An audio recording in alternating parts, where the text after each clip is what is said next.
every summer, that place you're thinking of, the music you remember from when you were in love. Let yourself heal,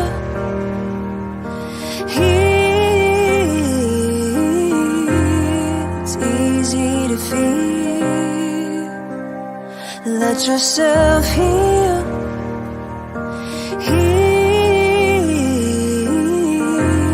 it's easy to feel. Running along the beaches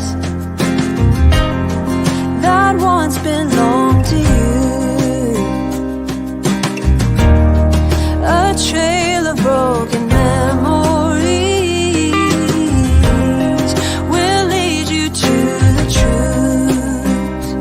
Let yourself heal,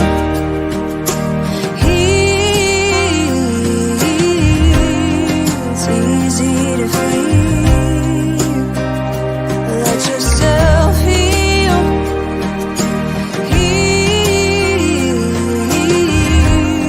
it's easy to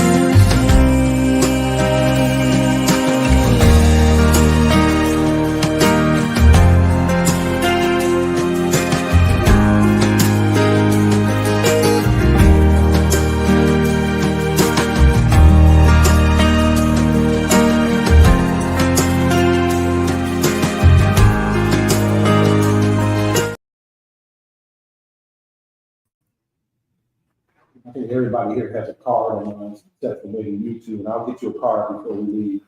You know, if you want to reach out and talk to me, touch me, whatever, it's all there. Except I'm going on vacation Friday. I'm gonna send an email. Why are you? And I will be back to the 9th of September.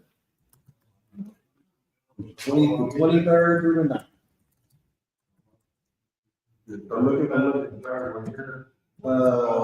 well, Chanel is basically my second in charge over there in the evenings, Chanel, and it'll also be Julie. Those will be your points of contact, Julie or Chanel.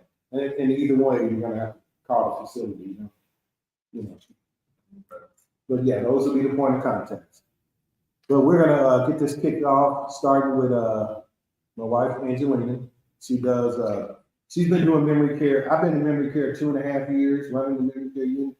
She did it 4 or 5 years. Well, she did it at one spot 4 years before me, and another spot 2 years before me. So she's got like 6 years of experience on this. So she's gonna do this class on grief.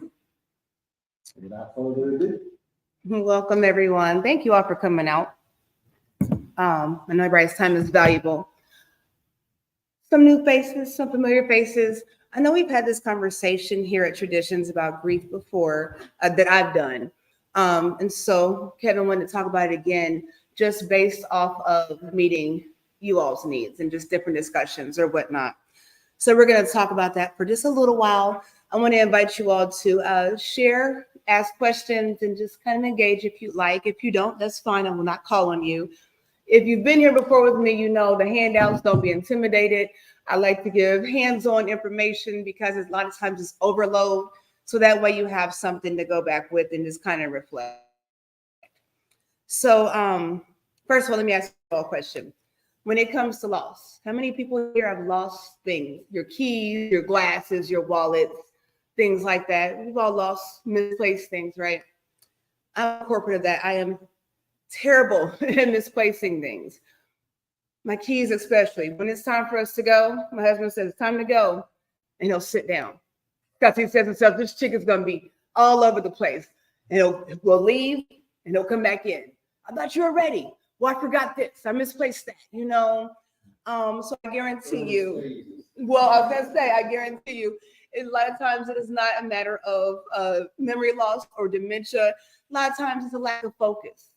And a lot of times when we're caregivers with loved ones of dementia, the focus can be all over the place.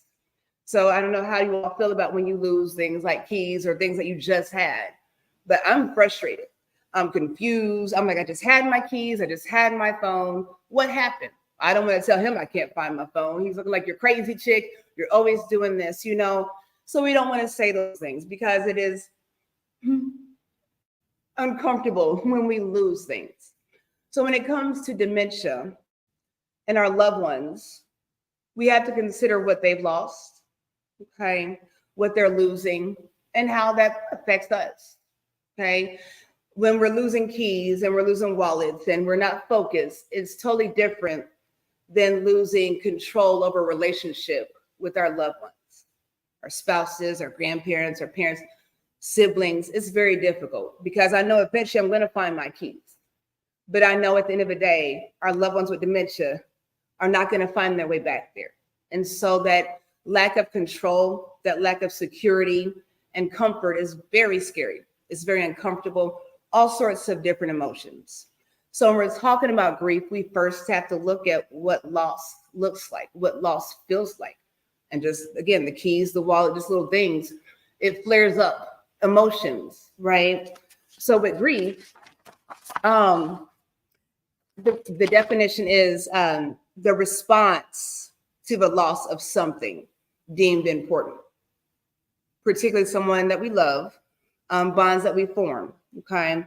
We think about it on an emotional level, but not outside of that. We don't think about how it affects us physically, psychologically, socially, spiritually. So now we have a situation where we're grieving over our loved ones with dementia. And in that process, it's emotional, but now I've always got headaches. I'm always sick to my stomach, got indigestion. We just write off as indigestion, eating fast food. Yeah, you know, anxiety is a physical representation of grief. And we have to look at those kind of things and recognize those. Socially, are we socially awkward? Can we hold conversations? Can we engage without falling apart? Can we stay focused in what's going on in everyday life, right? And then look at it spiritually.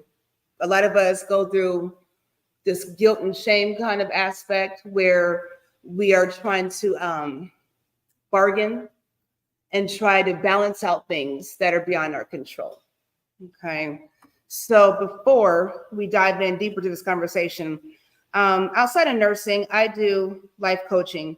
I love affirmations. I love putting positive things into the universe. And even with our loved ones dealing with dementia or other situations that seem like they're out of our control, sometimes we have to focus in on positive things, and it kind of centers us and balances. It doesn't fix things all the time, but it kind of helps put things into perspective. So I want to share something with you all. Give me 5 minutes. This is a speech called Going Through Hard Times. So I want you all just kind of take this in real quick and we'll dive in. Okay, here we go. Sometimes low moments when you won't want to get out of bed. You just want to stay there. At times you won't want to come out the house. It's hard living. Life is hard. It's hard handling just the tragedies of life. It's hard when you're working on something and you put everything you have in it, and it doesn't work out. You lose your money and other people's money. It's hard. You will go through things, and while you're going through them, you can't understand why it's happening to you. And it's in these moments right now that so often we feel like backing down. What is it that will make it worth it for you to face the rejections? What is it that will make it worth it for you to brainstorm and not be intimidated and say, I can do this? What is it that will make it worth it for you to raise the bar on yourself and say, I've got some more stuff in me? What is it that will make it for you? And you want to give up, and things are working against you. What is it that will help you get back up again? A man's character is not judged after he celebrates a victory, but by what he does when his back is against the wall. So no matter how great the setback, how severe the failure, you never give up. You're going to fail. You're going to make some mistakes. You got to fight. You will have opposition. Things going to happen to you in life. It's called life, and it's not personal. Stuff's going to happen. Sure, you might lose comfort and sleep. Sure, it might be frightening. So what? The darker the night, the brighter the morning. You will fail your way to success. It doesn't matter how many times you fail. It doesn't matter how many times people tell you that you can't do it. It doesn't matter if you don't have a dime in that way. The thing that's causing you pain actually has purpose in your life. Every season you can learn. Every season you can grow. Every challenge is developing you. That which does not kill you will make you stronger. It's the obstacles in our life. It's the hardships. It's the mountains that we climb that make life worth living. But the mountain's not supposed to stop you. Your mountain has the materials for your miracle. Your conditions are not always in your control. You don't always get to decide what kind of skies you face. There are some things that are outside of your control, but your courage is in your control. Take that leap of faith. Trust yourself and know within yourself that everything is going to be all right. The harder the battle, the sweeter the victory. Oh, it's sweet for you. It's tough for you. Why? See, when time is a struggle, see, what you become in a process is more important than dreaming. It's so more important. The kind of person you become, the character that you build, the courage that you develop, the faith that you're manifesting. Oh, it's something that you get up in the morning, you look at yourself in the mirror, you're a different kind of person. You walk with a different kind of spirit. People know that you know what life is, that you have embraced life. You know it's hard, but you did it hard. Okay. So basically what that sums up to is that we're all going through, and it's different for all of us. All of us sitting here that are dealing with loved ones with dementia is different for all of us, and that's why these support groups are so important, because you do want to relate to people and connect with people that you can find a balance with, right? And that's what we're going to talk about today. So with loss again, it's the detriment, disadvantage, or deprivation from failure to keep, have, or get. So at some point, we're all sitting here in a loss right now. Our loved ones, there is a loss, and we look at it as a negative thing, but the opposite of loss is gain. So with dementia, there is an end result, and it's pretty common. And the process is individualized to each person, but the end result is what it is, right? So what is to gain from that? What's to gain to have a loved one that's dealing with this horrific disease? There's plenty to gain. It is relationship. It's building relationships with others around you. It's connecting with community. It's making a difference in your individual loved ones' lives that you may not think matters to them, but it does. And if you don't think it matters to them, does it matter to you? You all are here in your own free time right now, which we're so grateful for. And that's worth celebrating. We have to get through the process of this because we're always going to have loss. And how we deal with it is important. How we survive and how we overcome is important. So with that being said, I'm going to talk about a few different kinds of grief. And I know I started with, okay, so let me back up. We have anticipatory grief, which is felt during the process of an illness, okay? Then you have the grief after death, which is what it is, right? And then we have complex grief, which is associated with that loss in more detriment, okay? So I want to break it down how that looks. And I know I started with anticipatory grief, but I want to talk about first grief after death, because I want us to understand the processes of grief, okay? And please understand, so we have shock, we have bargaining, anger, guilt, sadness, acceptance. These processes, it's not a by order kind of situation, okay? So when we're going through grief, it's how it is. At one point we can be in shock and then we can accept it. And now we're angry and now we're bargaining. We can be all over the place with these kind of things. I'm gonna share with you all a quick story. Our 19-year-old, maybe 6 months ago, not too long ago, I'm trying to work on as a mother, this independence thing, okay? And letting him do his thing. He's responsible. He hangs around decent people. So he goes out, and Kevin had to go to work the next day. He was on manager on duty on the weekend. Look in, couldn't find him. He wakes me up. Now we don't know where he is. We're calling our son, can't find him, okay? And now I'm frantic. At that point, it was an automatic loss. I've literally lost my child. I don't know where my child is, It was a loss. And the grief in that sudden moment, I'm sitting there getting dressed, he's getting dressed. I'm sitting there thinking, well, he's gonna be late for work. Should I just go? I can't go by myself because if something happens, all these things, all these emotions went through my mind. And in the car ride because we tracked his location, okay? So in the car ride from around this area to maybe 15, 20 minutes, I went through every process of grief. I was in shock, like, where's my son? I couldn't think of what could be possible, right? It was bargaining. Well, if I find him and something happens, this is what I'm going to do. But if I do this, then what? Anger. Why don't you call me back? If something, all these things. The hardest part of that was acceptance. And it was a weird situation. And it's not very comfortable to say this, but it's the truth. It was a weird situation in my mind with acceptance. I had to say to myself, well, have life insurance. So if something happens, that covers that. I'm bargaining. And that acceptance, like, no, that doesn't make any sense. No. All these processes of grief. And when I found him, it was a sigh of relief. Then I went through all over again. It was in the anger process.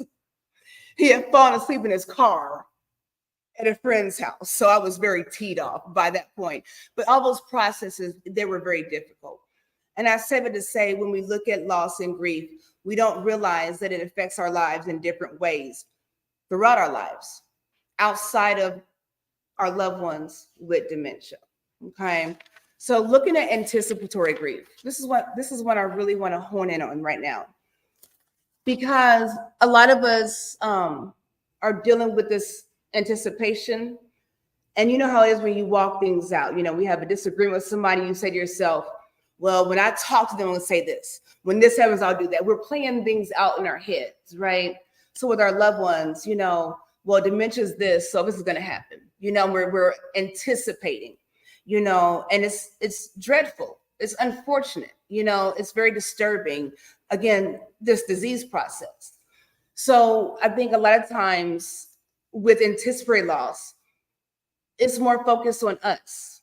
How do I feel if I say my loved one here does not have a good quality of life? Based off of that, I would like them not to suffer anymore. And now it sounds like you want them to not exist. It's hard to come to terms with those things, based off of this, as they decline this, they won't remember, the spouse, they won't remember me, all this anticipation. And we get so caught up in how we feel that we're engaged and we're engulfed in our emotions. And it kind of overtakes us if we're not careful, and we start to spiral out of control. Okay. We become detached, we become unpleasant, unrecognizable sometimes because we're not relatable. I've not lost a parent. My husband has lost both his parents. I've had 3 grandmothers. I'm down to 2. And it's hard every single time. My same 19-year-old son, my grandmother passed and I got the car. She asked me, what do you want when I pass? I'm like, I don't want to talk about this. I don't want to do this, but it's going to happen. And so I just picked some other car, it's a car. It's a 97 Chrysler Town and Country. Don't say that. See, now we're going to get into some grief and loss. Don't talk about my grandmother's car. Okay, it's a classic.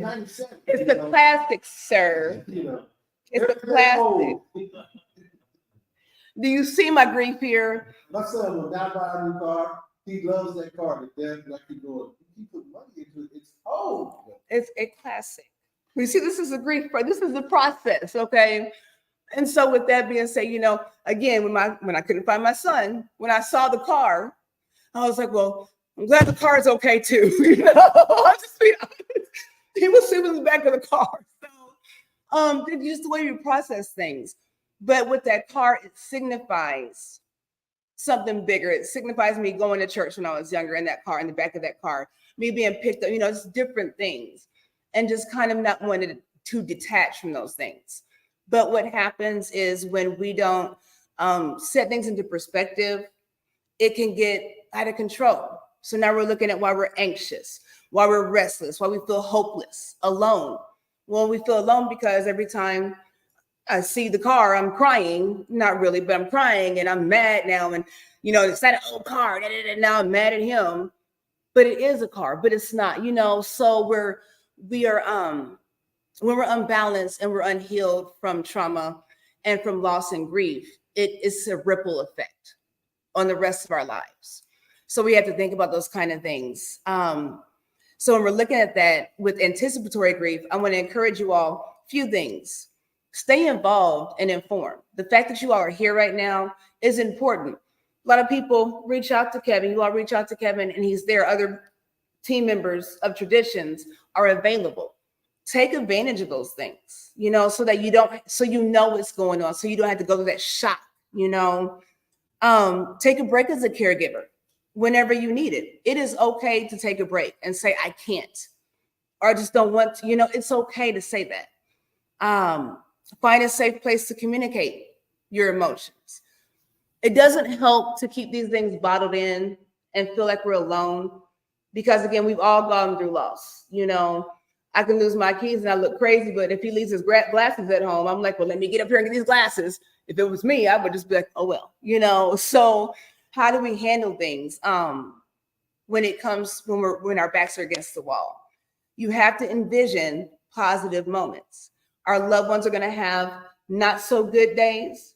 They'll have great days. And then they'll have days in between where you just have to learn how to get in where you fit in with them.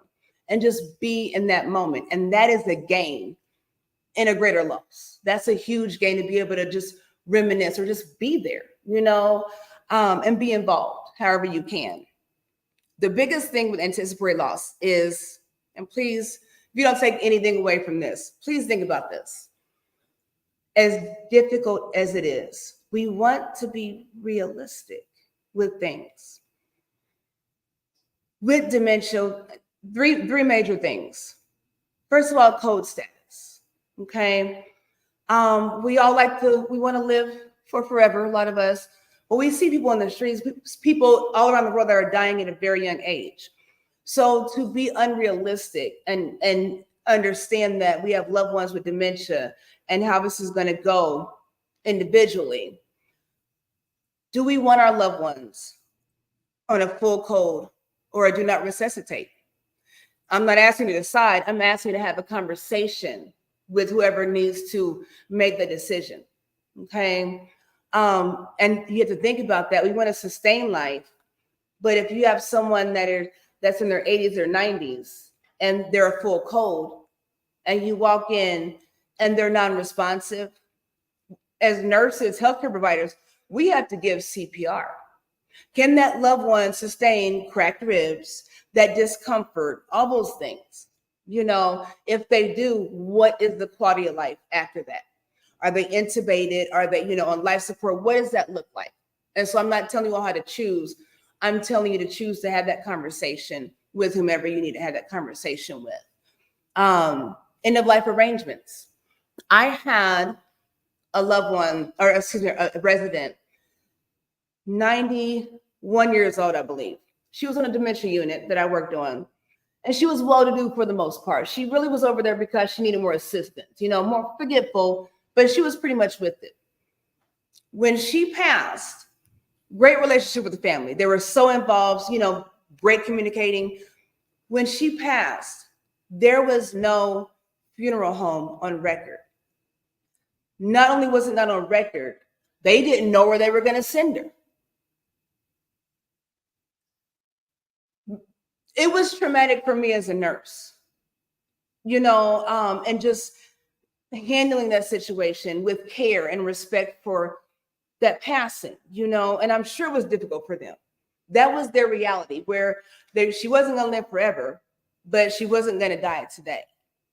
And I think that goes for all. We all need to have those kind of things in place, right, for the future. The third thing with anticipatory loss is the conversation of hospice. Another situation here recently. I do home care right now.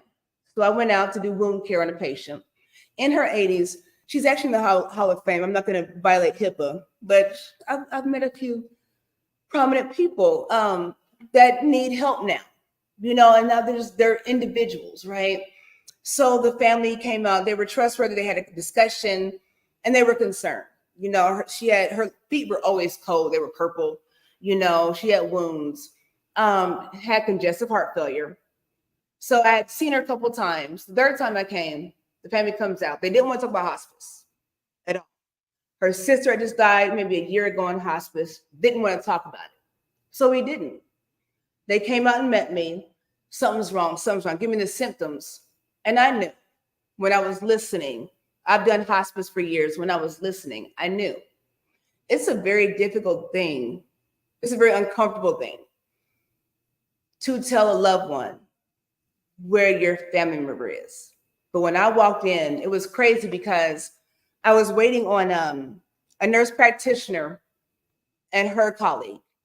They came in, they just kept looking at me and they kept shaking their heads and, and I'm just like, how long are we gonna sit here and do this? Well, what should we do? I don't think she's ready for hospice. And I put her pant leg back. She was modeling.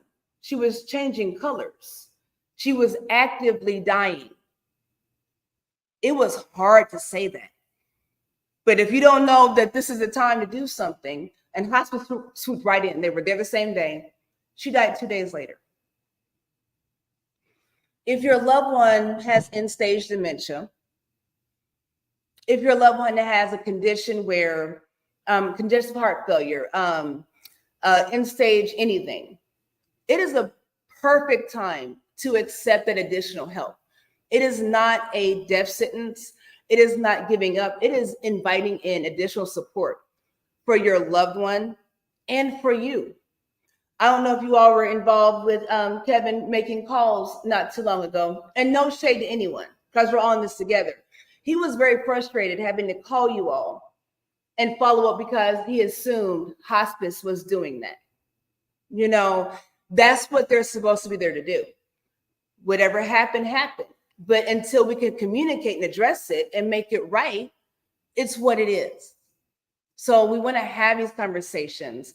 And again, hospice is just allowing, if you're paying for medications, supplements, those boost insures, those things for weight loss, wheelchairs. We have people that can't get wheelchairs and hospital beds. Hospice swoops right in and does that. There are so many people that have been on hospice for so long and they get better and they get kicked out of hospice, and I've seen family members mad about that. Well, what about this? What about that? So it's true, but having those conversations is important to alleviate that anticipatory loss so that you are aware and you are involved and you're part of the process. Okay. And then the last part of that grief process is complex grief. This is where you, so it's also called prolonged grief or complicated grief. It consists of intense emotions that are more long lasting with symptoms being ongoing more than 6 months. Okay. A lot of this with complex grief comes from unhealed past traumas. We have situations where our parents weren't up to par in our opinion, and now we have to take care of them. If I don't, who will? And now you're upset about it, whatever's going on. You may be taking care of a parent and you've lost a parent. So on top of the emotional loss of a loved one with dementia, you have to also relive that other parent and that passing. A whole lot of things go into that.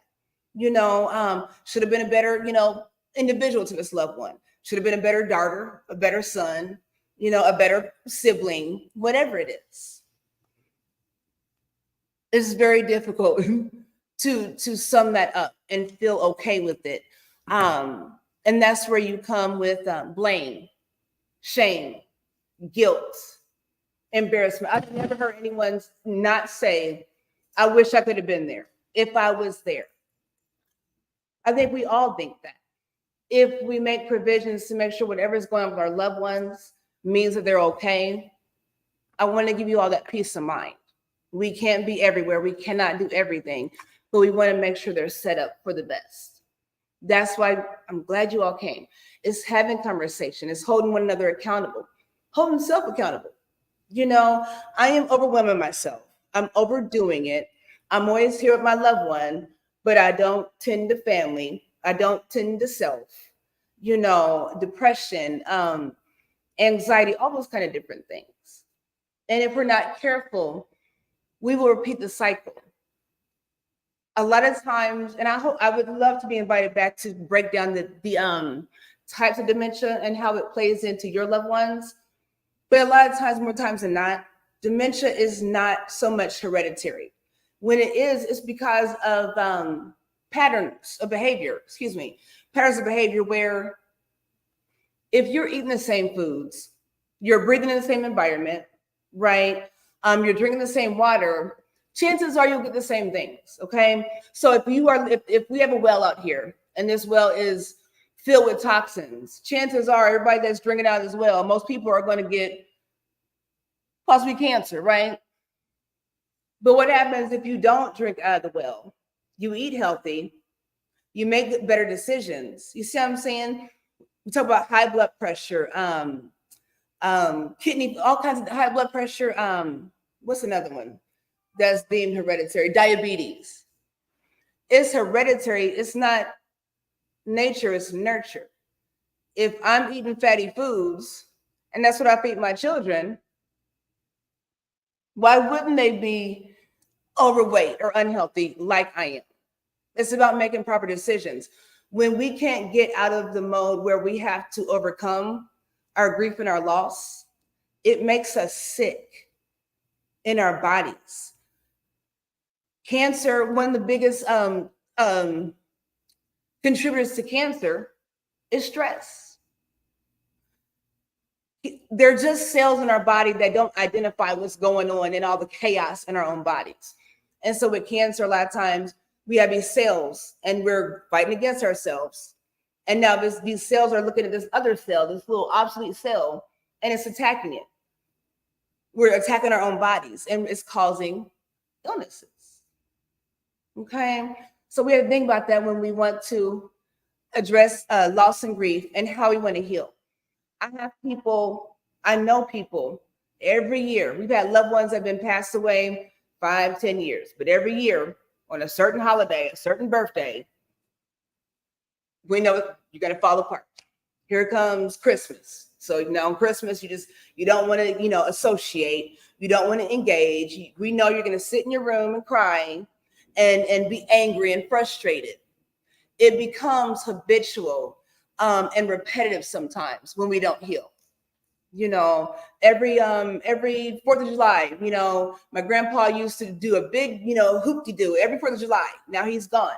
So every 4th of July, everybody knows I'm in a bad mood. I don't want to celebrate. Nobody cares. Every year. That is complex grief, where we're actually setting ourselves up. This is what we're asking for, to be honest. When we're not choosing to want to heal, because it's uncomfortable to let go. It's uncomfortable to say I have to move on. It's hard to say that. It's hard. But what do you do if you don't? It's not healthy. So I want to encourage you all to just kind of balance that out.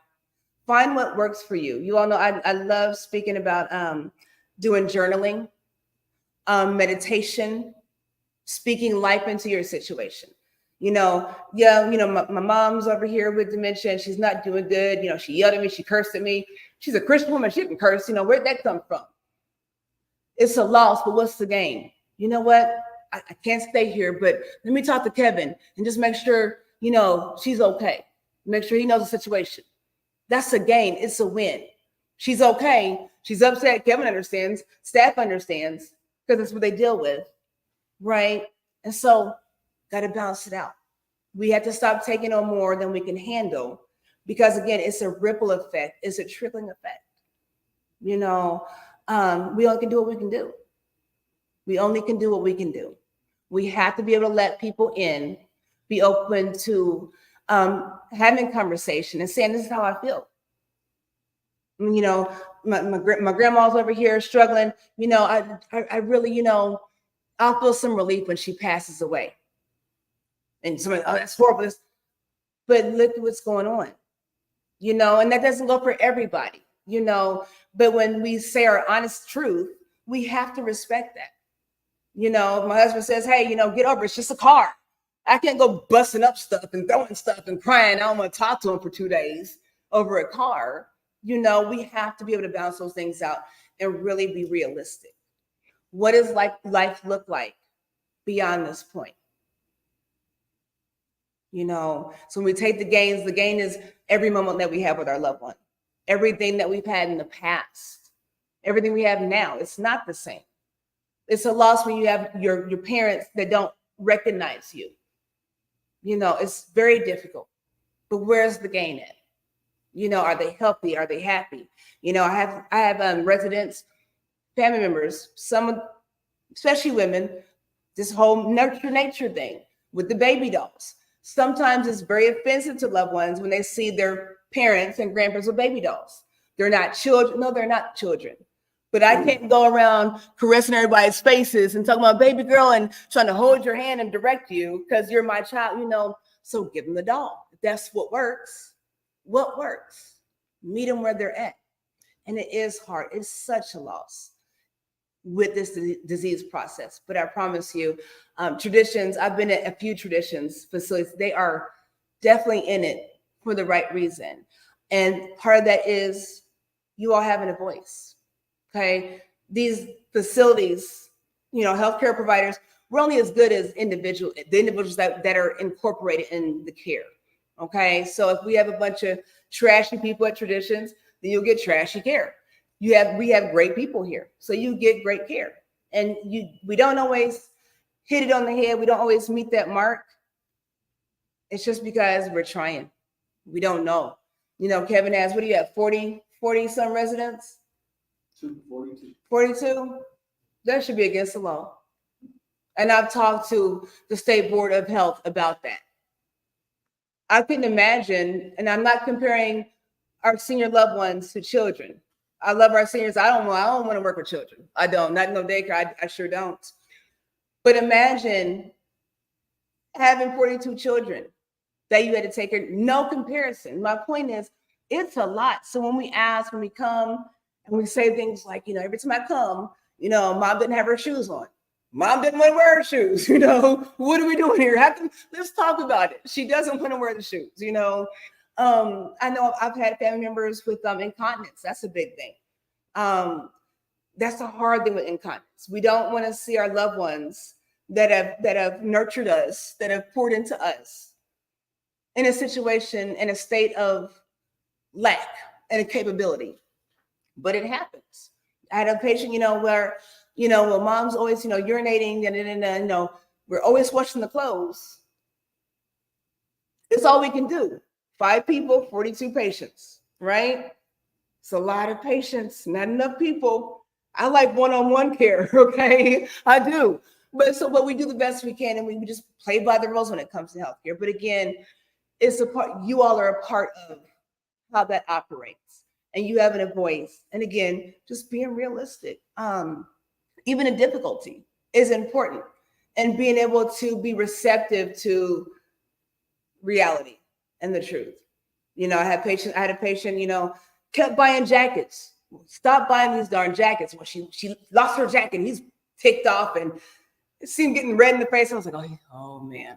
And I can't say nothing, now I gotta stop what I'm doing and go look for this jacket or that, whatever one he lost, But she was giving them to other patients, other residents, because they were cold, and she was nurturing, and so nobody stole the jacket. If you're diagnosed with dementia, Your goal is not to be thieving, okay? Especially if you think about our baby boomers with the Great Depression, you see something, you're squandering, because you don't have, you're lacking. So if you see something, it's mine, and you're storing it away, you're hiding stuff. The best place to look is deep in drawers and closets. They like to hide stuff because they don't want it taken away from them, because there's a loss there with them as well, even though they may not be able to convey that. Okay. So please. You keep talking about the people, but you're not talking about we the caregivers. What? Because we get angry because they keep repeating themselves, How are we to handle that, especially if you don't have anybody else, no other family around to help you? Mm-hmm. How do you take care of it? How do you help yourself Mm-hmm. to not be angry and upset? First, you have to realize that they have dementia. Well, I know that Ron has the beginnings of dementia, Right. And it's not going to get better. I know that it's not gonna get better, but what I'm asking is, as a caregiver, how can I not get not angry with him? I've told him that a zillion times. Mm-hmm. It's not you that I'm angry with, it's disease. Mm-hmm. So I don't know how to handle myself. Mm-hmm. And what should I do? If you know he has dementia, so you already know right there, everything is not going to be so black and white. It's just not going to be. He may tell you things that don't happen. He may tell you things that do. I mean, it's going to be a thing, and you can't beat yourself up over it, Laura, and you do. And I know you do. You do. Not so much. But I mean, I know who you are. You come to see, but y'all beat yourself up, and you shouldn't. Y'all doing a great job. You're doing a great job. I mean, and we're doing a good job of getting them, squared away and taking care of it. But it's dementia sometimes. Sometimes you don't know what's going to happen. Sometimes you just don't know. And you have to be patient with it. You have to just sit back and hold it and wait to see what happens. We don't know. You don't know, and I don't know. It's just a part of the dementia. They'll tell you, okay, I need to go to the bathroom. But it's unsafe for them to be on the bathroom. How do you deal with that? How do you tell them I can't take you to the toilet? That's tough. Let me elaborate on that. First, I'm going to say it's okay to feel angry, and I'm kudos for you for saying that out loud. Because it's not always comfortable. What I want to point out though is piggybacking on what you said. Dementia. When we tell people, they have dementia, that is a very complex thing to understand. It's like jibber jabber. I'm sure what he just said, it feels like jibber jabber because that doesn't matter. It doesn't matter, it doesn't matter because we don't understand the process, yes, they're going to forget. Yes, they're not going to remember. We know that. But when it's face to face, when it's your spouse, when it's your parent, being angry is, and we exude that, we express that non-verbally, and they can pick up on those things, So again, take a break. Take a break, because, and it's a sad thing. I don't like to hear this, but it's the truth. They're not going to remember you. And I'm not saying it insensitively. I'm saying that to say, if you missed a day, even if you were there right now, they're going to say, well, where's Laura? Where's Laura? I haven't seen Laura. So if you had to say, I have to take a break for a day, for a week, whatever that looks like, the cognition is still going to be there. They're not going to remember, but they're going to want to see you at your best. Okay. And in any moment of clarity, if they had any moment of clarity, they would say, hey, Laura, take a break. Hey, Laura, you need to rest. My mom says to me all the time, and you need to take a break. You need to rest. I'm like, Mom, not until everything's done. Not until I'm happy. But then I'm overwhelmed. Now he's like, chick, take a break. It's like, so you have to, because, and again, get that support. Be in a space where you can say, I am angry. This is ticking me up. I don't like this. I don't want to be here. I'd rather not be here. Who would want to be in this situation? Say that in a safe space and feel validated about that. Again, journal, write it down, and then process. Because what does it look like? And we all have to transition, okay? So I'm not making it like end all be all, but we all have to do that. So what does it look like when that transition happens? Who are you then? You know, you have to do what you can do now. So if when that happens, you're left and you're bitter, you're angry, you're unapproachable, you know, in the aftermath, then that's what you have to deal with then. Because we don't allow ourselves that space to heal and be open and say I'm angry, say I don't like this, you know. Now it's pent up and nobody understands, nobody gets it, and now and then nobody wants to deal with this, you know. I have a guy who last 3 days has been telling us he's leaving. I'm leaving. Well, if you were going to leave, I would know that. You know, his POA is, I said, your PA would tell me, but I told him his name. He said, well, I haven't talked to him yet, you know. And he came to me probably in the past 3 days, maybe 40, 50 times. At some point in time, I just started to going, okay, well, I'll see you later. Mm-hmm. I'll see you leaving. I'll see you tomorrow. Mm-hmm. You know, it doesn't matter either way. When I'm telling him the truth of what's going on, he don't get it. When I tell him he lies, he don't get it.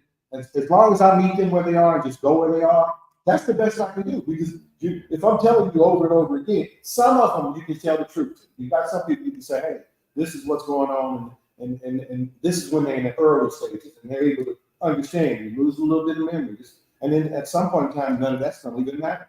They're not going to remember any of that. They're not going to get all that. I had a guy who was such a he's a great guy now, but when he first got here, he was open and very secure with himself. But since then, he's declined and he's not so secure with himself. He can't find his words. He you know, things that I used to be able to tell him and say, you know, this is what's going on, he could accept and understand, and now he can't. You know, the truth is not working with him. I have to do something different. It's too bad it has to be such a slow process. Yeah, sometimes. Just, pardon me? It's a long goodbye. I know, I just wish you could just get it over. Then I feel guilty because I feel it. Mm-hmm. Well, it's not, you shouldn't.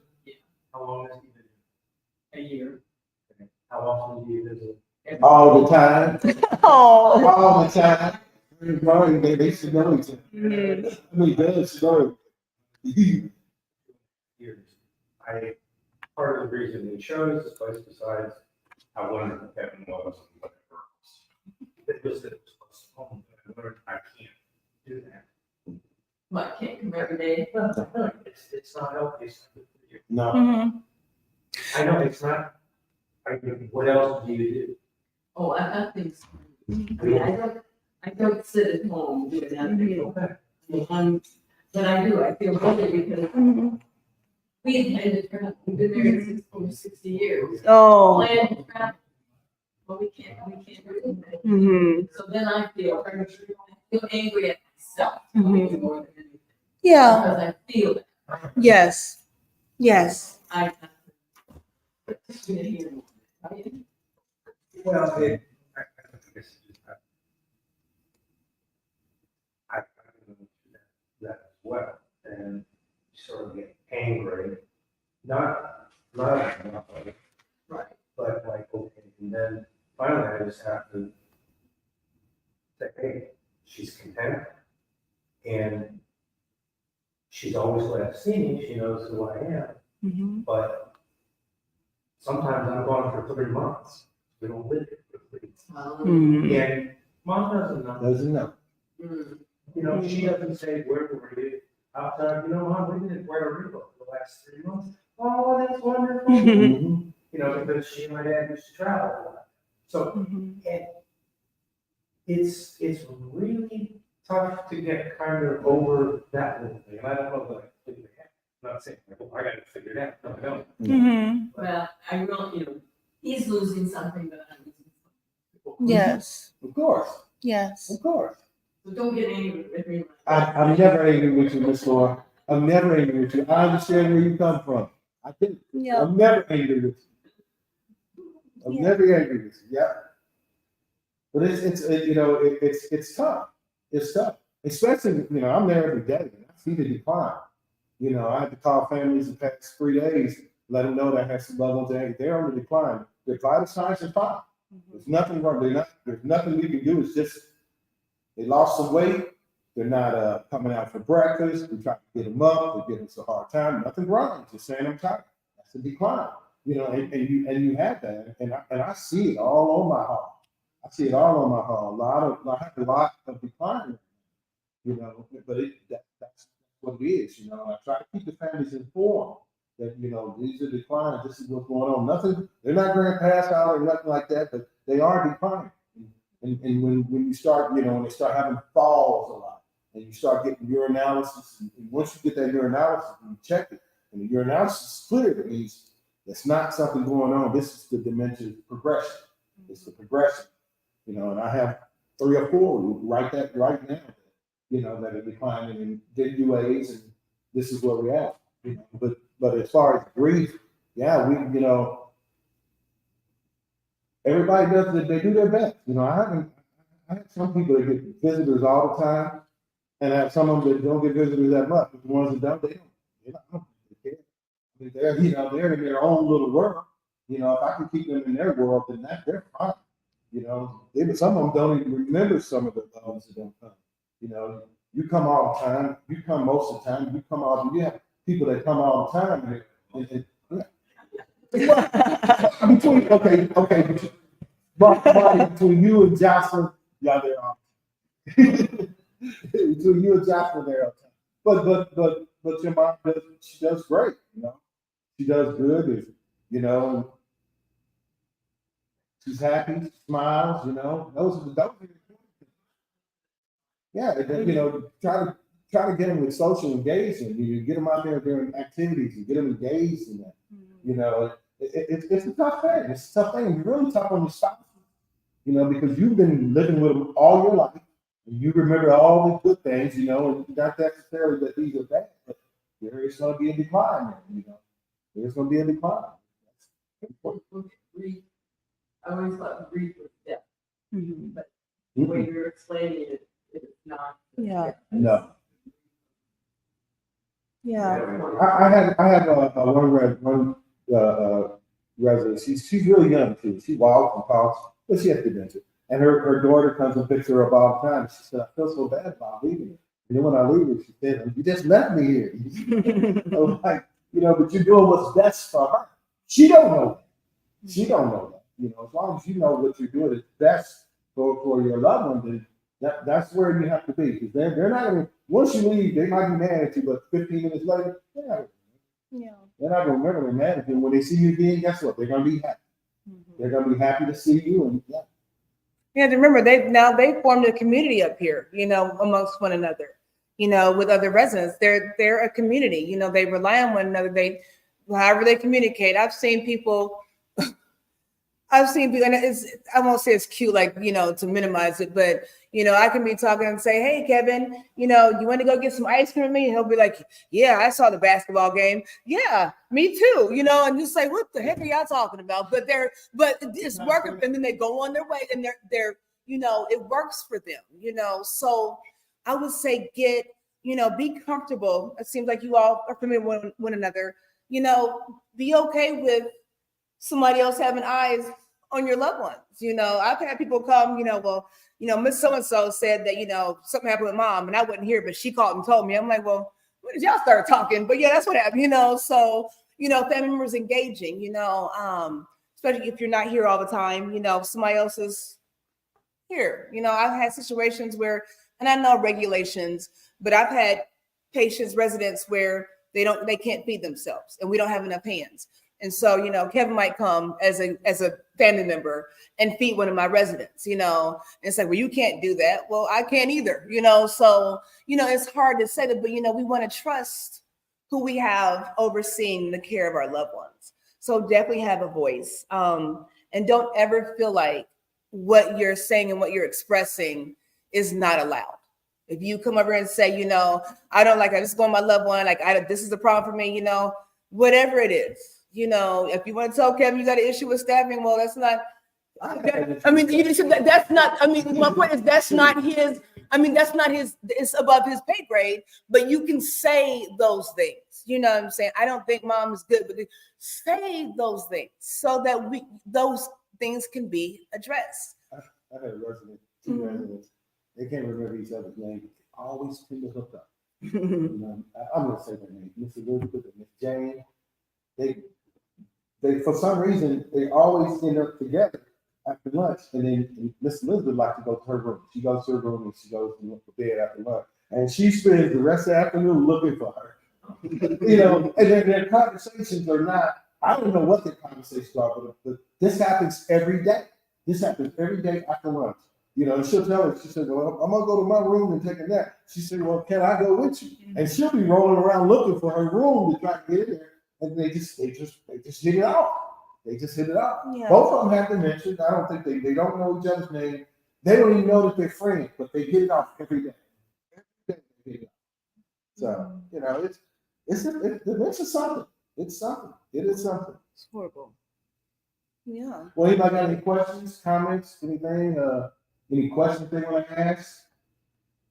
I want to say, shout out to this young man coming on behalf of his grandmother. I love it. I love it. Boy, my grandmother. Well, see, Mr. and Mrs. Gill. See, Mr. Gill is my guy. Yeah. He's my, every time you see me, you know, he's my guy. Yeah. He's my guy. We got him on Brighton Hospice when your father was here. And we wasn't really talking about hospice, but it seemed like it was a good idea to help get the Smarty a break where they come in and do certain things. So, yeah, it worked out. It worked out. Yeah. What about you, sir? Go ahead. My mother's in the early stages of Alzheimer's. She lives in northern Indiana, in a place called Bethany. And right now, she's in an assisted living big house, but she's independent there. And she has short-term memory. We talk twice a day, in the morning and in the evening. And in the morning, she has a lot of brain fog or where Confusion. you know, I get a lot of repeat questions from her in the mornings, and sometimes I think, you know, Lori, how do you answer that? You know, sometimes I'm able to just I'm doing this, and then she asks me again, I tell her the same thing. Sometimes, you know, there's 3 or 4 questions, the same question. And then by the 3rd or 4th one, it's just like, I'm not doing anything. You know, it's just not, but it's over the phone. It's not face to face, which is a whole different world that changes things to do. So that A lot of times in the morning, especially in the morning time, they need redirecting. They have to be reoriented in the mornings when they get up. A whole lot of them. Well, this is your brain fog. We talk, it's about 8:30 in the morning, and then again, 7:30 here in the evenings is our time. And sometimes she gets a little paranoid, but if I'm not calling, you know, if I'm a minute or two late, sometimes, I mean, she's, you okay? You know, that's the first question I hear is, you know, are you okay? Because I'm not calling. Right. So, but is there anything that I go up approximately 2 times a month, one time to pay her bills, and then the next time just to take her mail, because if there's too many new things or there's too many changes, she gets overwhelmed and she gets confused. So I kind of split up, you know, like, you know, bill paying day, I'm there just to pay the bills. And then I go up again in a week or 2 to take up her mail, the other mail.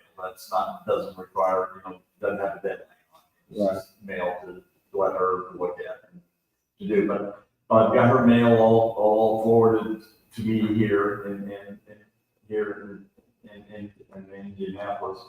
And so that seems to have helped, and she's kind of adjusted to that, to give her mail. But is there anything that I need to do with the staff to get an update? I'm not sure, you know. Does she live in a facility? or she live at home? No, she's lived there for a year. We So moved is her it- in a year ago, July. It's a facility, so it's like independent slash assisted Oh, living. it's independent, kind of like over here, independent living. Well, it's in, Yeah. but the rooms, she moved in as an independent. Okay, I understand. Big house. Uh-huh. But there's staff there, but that, and our medicine, we was able to work with the pharmacy that deals with prescriptions. They give her a week's supply at a time in a tray. She take her own medication? Yes. Okay, she's still in pretty good shape, right? Yeah, Yeah. not too bad. I Well, kind of reminded her here, to check on her, if she's taking her meds, because it seems like mornings here could be, Mhm. she told me, because when she gets up, she says she's poking. And, Mhm. okay, well, and it's taken me a while to finally accept, but I'm trying to explain to her that this is the new lifestyle that you're living. But it's the same day, so I just give up. She said she's going to be like, okay, Mom. I think you should be in constant communication with the facility and keep it, and just let them know that, if you don't think she's taking her meds in the morning, they can go in and check and verify. And that if she's not taking her meds in the morning or a certain time, then that's a little bit of the decline, and maybe you want to have the facility start taking over passing her meds. That way, they're going to see her at least 2-3 times a day, depending on what meds is going on. And so when you do call, you can call and ask the nurse, hey, how's Mom doing? And they done seen them 2 or 3 times. Yeah. Well, right now, I think by doing that she's independent would cause a reclassification of her status. Well, not until they start doing something. Yeah. She's in the building. She's in the building because we have people like that over here. You're in the building. I'm a nurse, and you call me and you tell me, hey, I want you to go check on my mom. That's the whole idea for her being here, is that we go check on her and see that she's okay. If she's taking her meds, if she's not, then you can get with the director of nursing for that facility, and they can reclassify her as independent living to assisted living, where they're providing her meds, they're passing her medication to her when she needs it, when that time comes. Well, I don't think it's reclassification on assisted living or independence living with the medications. They'll just charge you for medication passes. It won't reclassify it, like you said, until something's changed where you actually need hands-on assistance. Well, there's an area where they have,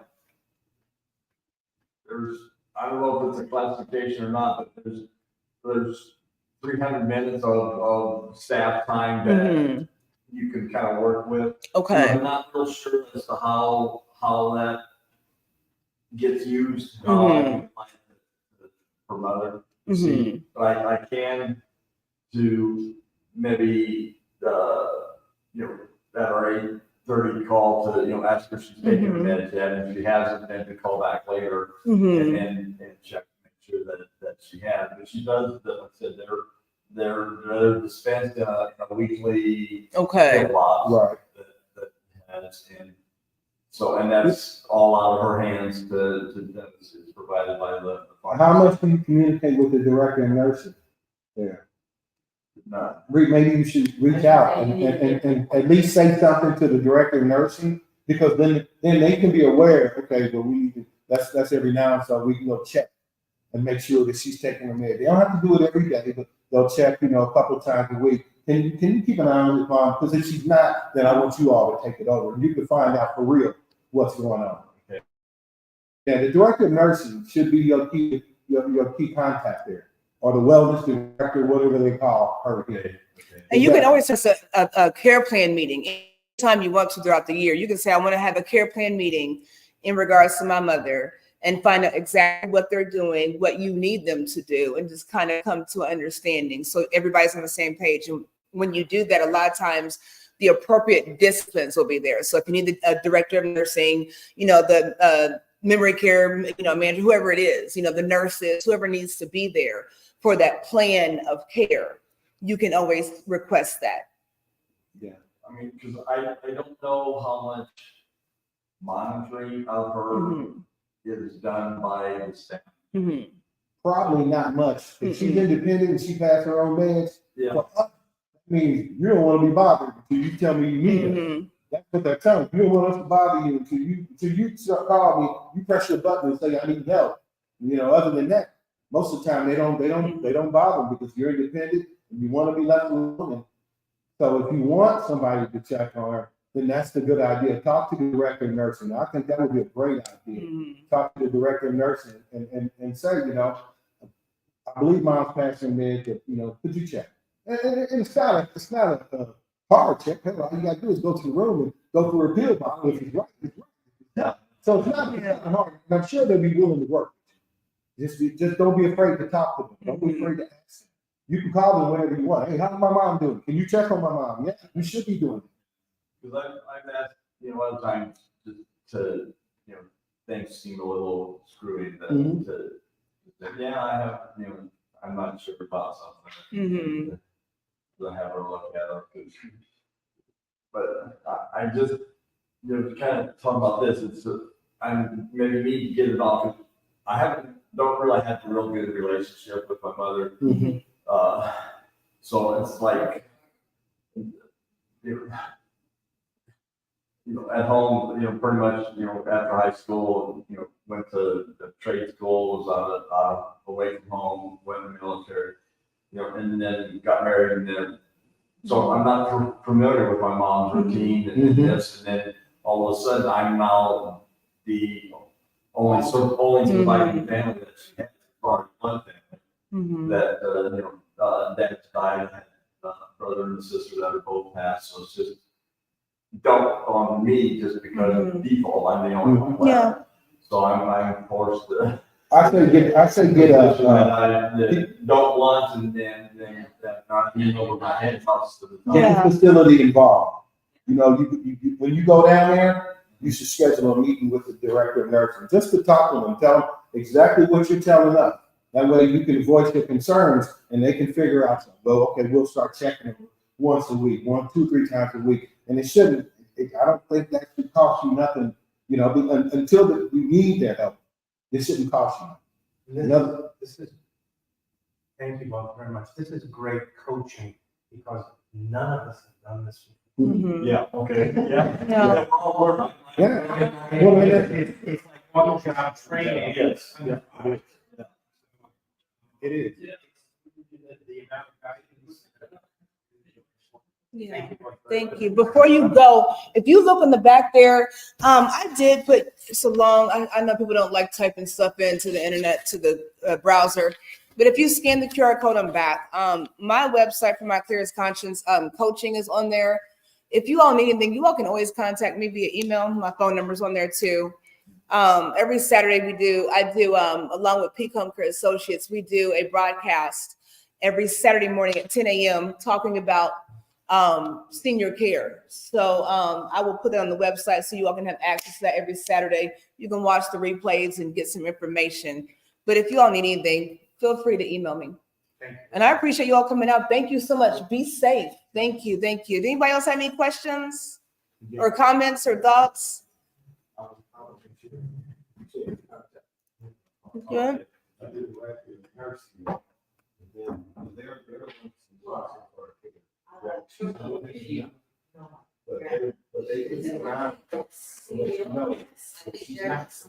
All right, and we are out.